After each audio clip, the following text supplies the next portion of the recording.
If the power grid goes down tomorrow, the first thing most people won't realize is how quickly modern transportation becomes useless.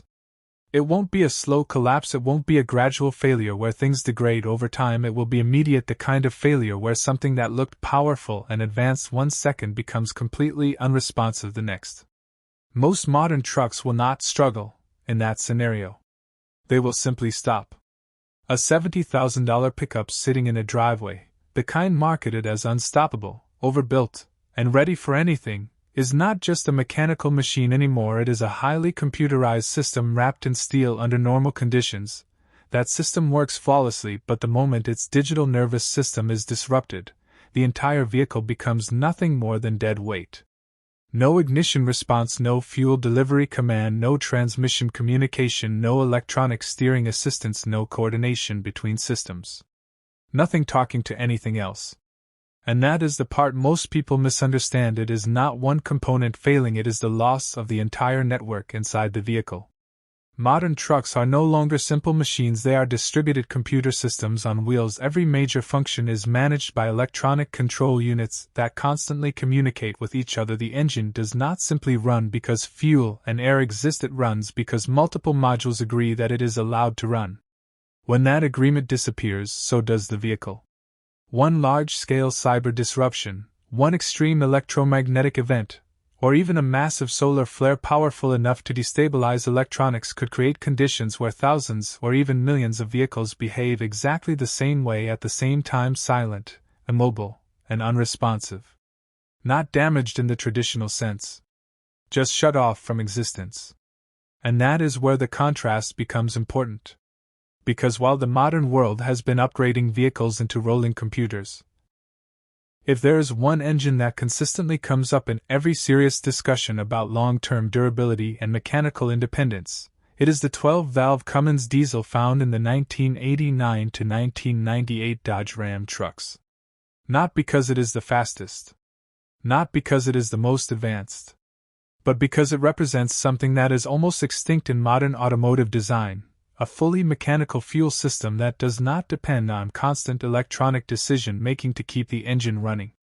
To understand why this matters, you first have to understand how modern diesel engines operate compared to older mechanical systems.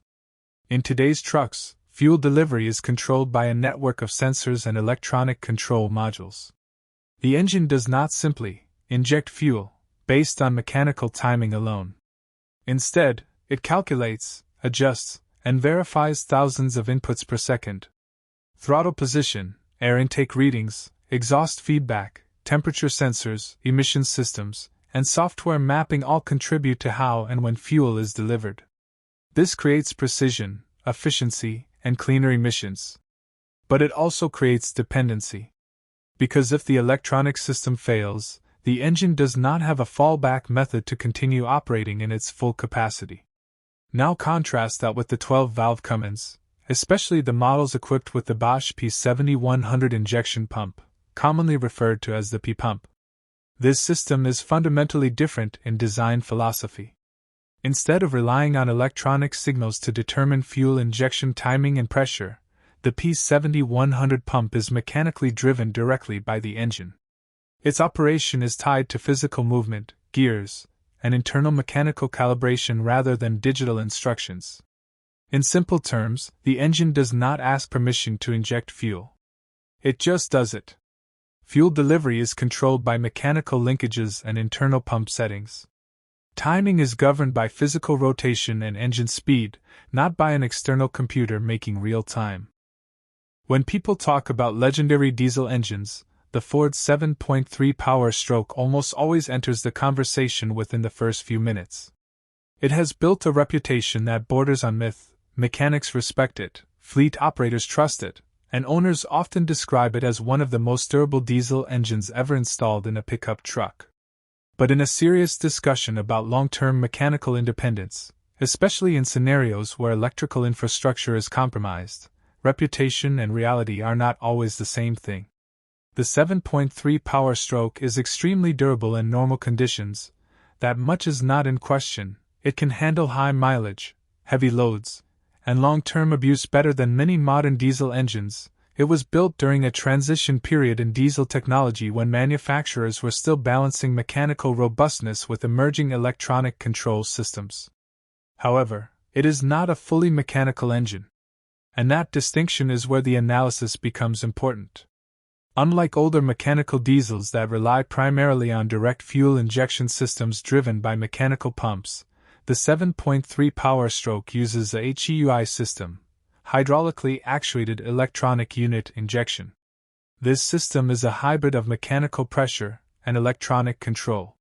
Here is how it works in simplified terms.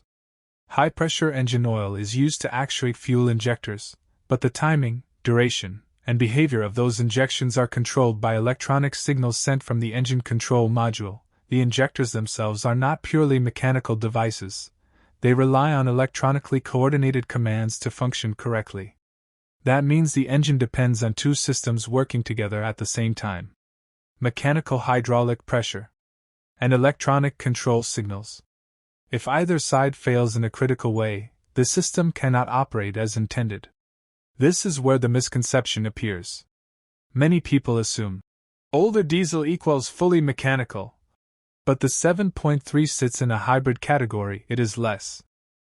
If there is one vehicle that consistently appears in survival discussions across completely different countries, climates, and decades, it is the Toyota Hilux. Not because of marketing, not because of internet exaggeration, but because of repeated real-world use in environments where failure is not an inconvenience, it is a serious problem.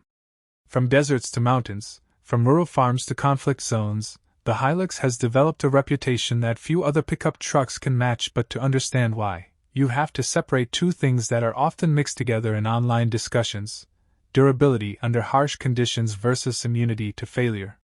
The Hilux is not indestructible. It is simply engineered in a way that tolerates abuse better than most modern vehicles. And a large part of that reputation comes from older configurations, especially the carbureted Toyota pickup trucks equipped with the 22R engine. The 22R is one of the most well-known Toyota engines ever produced. It is a 2.4-liter inline-4 engine that became famous for its simplicity, longevity, and mechanical predictability. What makes it important in this discussion is not power output, it is design philosophy. The carbureted versions of the 22R operate without electronic fuel injection systems. There are no mass airflow sensors, no oxygen sensor feedback loops controlling fuel mapping in real time, and no complex ECU-driven optimization systems governing every combustion cycle. Instead, fuel delivery is handled mechanically through a carburetor system that relies on air pressure differences and physical fuel metering. In practical terms, that means the engine does not require a computer to decide how much fuel it should receive. It operates based on airflow and mechanical adjustment rather than digital calculation. This drastically reduces system dependency. The ignition system is also comparatively simple in older configurations, relying on mechanical distributors and basic electrical components rather than fully intake.